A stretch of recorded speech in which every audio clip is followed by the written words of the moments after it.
Corporación Inmanente. Presencia internacional en medios. Hola, ¿qué tal? ¿Cómo están? Muy buenos días. Estamos transmitiendo en vivo y en directo desde la ciudad de Puebla para todo el mundo. Suena ostentoso, pero es cierto, y es que lo estamos haciendo a través de la señal internacional de sabersinfin.com y corporacioninmanente.com.mx, presencia local en medios, que a través de la intensa Cantares de México y A2 Radio, todos con terminación.com, hacen posible que esta señal llegue hasta usted. David Méndez en los controles, Abel Pérez Rojas, el de la voz. Hoy es miércoles de joyería con Beto Rubio, nuestro conductor invitado. Él lo conoce usted todos los miércoles a las 10 de la mañana con Dar de Sí. Y también estamos de lujo porque nos acompaña Coyotzin, hermoso canto, escúchelo usted todos los sábados a partir de las 12 del día, con un excelente equipo y cada vez más variado de especialistas en la cultura de nuestros abuelos. Adelante, Coyotzin.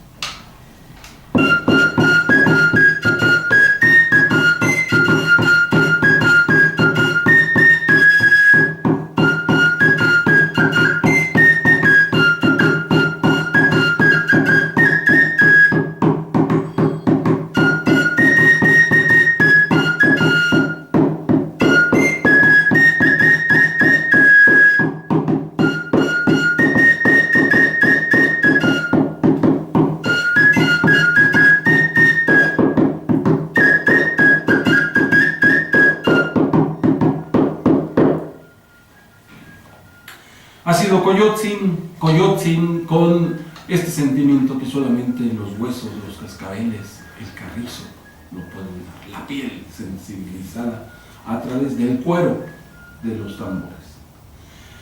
Pongo en la mesa este tema, amigos, Beto Rubio, Coyotzin, la joyería en las culturas prehispánicas. Cito, antes de empezar este diálogo, que las piedras preciosas, el oro, la plata, fueron características del alto honor, del prestigio que tenían unos y que tenían otros. Siendo estas tierras tan ricas, el oro era una actividad, estaba presente en toda la actividad humana, más por supuesto otras piedras preciosas que ya estaremos mencionando aquí. Beto Rubio, adelante. Es un tema muy interesante. A ver, Coyotzin, buenos días, mucho gusto. Fíjate que a través de la historia hemos encontrado, y a través de los antropólogos, restos de joyería mexicana, no quiero decir prehispánica, sino mexicana, que se elaboraba con piedras, con piedras de río y así tal, basaltos, con algunos javeitas, piedras menores podremos decir, o semipreciosas, pero ese tipo de joyería era de la gente del común. Una necesidad bien importante del ser humano es el adornarse. Y además en las culturas americanas siempre ha habido y siempre existió una especial forma de adorar y de recrearse con las piedras, principalmente las piedras, porque en ellas se ha encontrado una serie como de medicina, ¿no? Se ha asociado un tanto a la magia, un tanto, no quiero decir brujería, pero sí más bien a la magia y a la irradiación o radiación de poderes que cada una de las piedras pueda tener. Estaba escuchando hace unos momentos acá en bambalinas a Coyotzin hablar acerca de los cuarzos, hablar acerca de los jades, y se me hacía muy interesante las propiedades que le asocian a cada una de las piedras. Te dejo la palabra, Coyotzin, para que nos comuniques. Sí, muy buenos días, gracias por el favor de su invitación. Como lo citaba, acerca de las piedras en el México antiguo, existían diferentes minerales y piedras de poder, como lo citó el maestro, las obsidianas, los cuarzos, elementos minerales que eran utilizados en su mayoría, utilizados con la necesidad más que nada de equilibrar la energía. Como lo citaba, algunas de las piedras que eran del uso común del pueblo, por decirlo, de la gente común, y de unas cuantas más que eran las piedras preciosas, que eran las que utilizaban los tlatoanis, ciertos jerarcas, pero todas atribuidas a los elementos naturales y a la energía con la que ellas se conocía y se contemplaba. Muy rica en detalles es la información que conservamos de la manera de vestirse y ornamentarse en el México antiguo, entre la que destaca la información gráfica que nos brindan los códices precolombinos. Estoy leyendo la página web de mexicodesconocido.com.mx al respecto. En ellos podemos apreciar, además de la vestimenta de los gobernantes, sacerdotes y guerreros de aquella época, la joyería elaborada a partir del manejo de los metales preciosos, especialmente el oro, ya que había menor aprecio por la plata y el cobre. Para entender el realce que daba a su figura la joyería áurea, demos un vistazo a su peculiar vestimenta, que es característica casi exclusiva de Mesoamérica. Uno de los atuendos más elegantes de los hombres eran las tilmas, que a manera de capas cubrían su cuerpo. Todas ellas tenían como decoración diseños geométricos y simbólicos, cuyo contraste colorido les daba su propia identidad. Geometría y joyería, Beto Rubio. Mira, la geometría es una parte de la arquitectura de los pueblos mesoamericanos. Es una riqueza tal que existe en ella, que por eso mismo la joyería se desarrolló de una forma muy grande. Hablas de las tilmas, cómo estaban adornadas con muchas grecas, y si vemos los frisos de pirámides, de templos, todos están grecados, incluso las escalinatas que pueden servir para ascensos, tienen unos adornos grecados que hacen una maravilla de lo que fue la arquitectura y la geometría en el pueblo, en los pueblos mesoamericanos, en específico en México, con el uso del círculo y de las rectas y de los ángulos. Las construcciones siempre se fueron enriqueciendo. De ahí partimos, o pienso yo que de ahí partieron los mexicanos para empezar a minimizar esas líneas y poder plasmarlas en pequeñas barras de oro, en pequeñas barras de plata. Yo difiero tanto con el disgusto que había con la plata en los pueblos mexicanos, porque sí lo usaban. No, en menor medida. En menor medida porque era para el pueblo en común, como decía mi compañero Coyote. Las piedras menores, como los cuarzos, las obsidianas, los ónix, eran de la gente del común, así mismo la plata.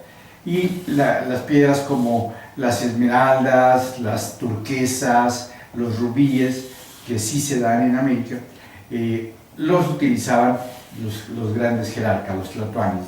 Los grecados son los que enriquecieron todo lo que fue el vestido y los aposentos de los pueblos mexicanos y mesoamericanos.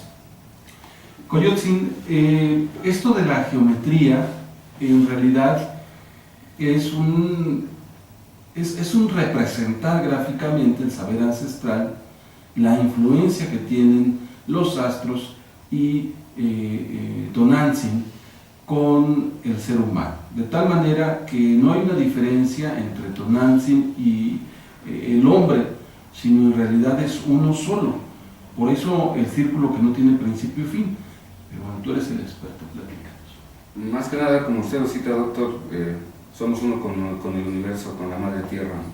Entonces la geometría de los abuelos nos habla totalmente de ese encuentro, de esa numerología que existía desde el primer momento en que se concebía la vida en el núcleo de la madre, hasta el momento del descenso de ese cambio para lo que se conoce como los otros caminos, como para el Mictla.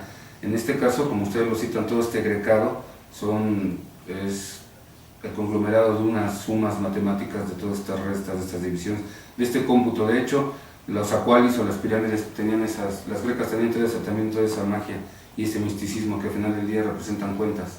Todas estas formas del Olin, del movimiento, esto que usted cita, doctor, este círculo y estas formas que no tienen infinito, es el movimiento, es el universo, es la mitad del caracol conforme se divide y conforme la cultura se comparte para los dos hemisferios mayores que es en este caso para los mayas y para la cultura de esta parte del altiplano y más para hacia el norte.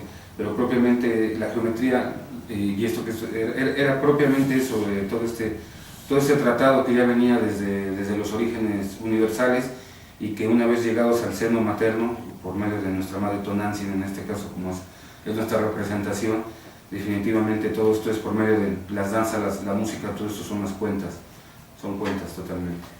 En este sentido, nuestros ancestros se especializan en conseguir tallados muy finos, en conseguir ciertas grecas, ciertos labrados que en Europa les implicaba tener utensilios y herramientas muy especializadas. ¿Cuál es tu opinión al respecto? Fíjate que, o fíjense, o escuchen ustedes, amigos, que los pueblos mexicanos y mayas y peruanos de la parte de, ¿cómo se llama? De los Andes, manejaban una técnica que es muy popular hoy en día, que es la técnica de la cera perdida. Tengo aquí en la mano una muestra de lo que es la cera que actualmente utilizamos, que es una cera plástica. Ellos utilizaban cera de abeja, y con esa cera hacían las figuras, después las ponían sobre lodo, hacían que se derritiera esa cera, por eso se llama cera perdida, y después sobre los huecos que quedaban, ellos vaciaban sus piezas y quedaban algo, realmente piezas excepcionales, con muy poca porosidad, con muy poco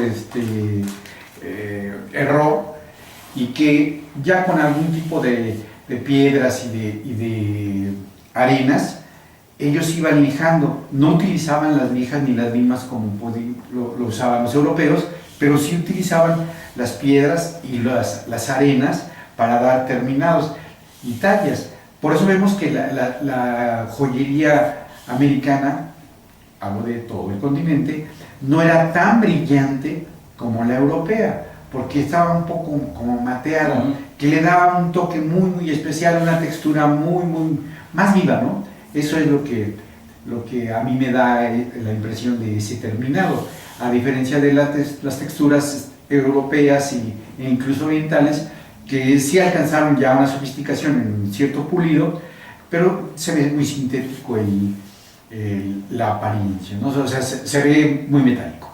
Muy bien, vamos a ir a una pauta. Les recuerdo que está con nosotros Beto Rubio y Coyotzin, guardián del saber ancestral, para conversar en el siguiente podcast, retomar este punto y conversar sobre las técnicas de la joyería prehispánica. Vamos a una pauta y regresamos.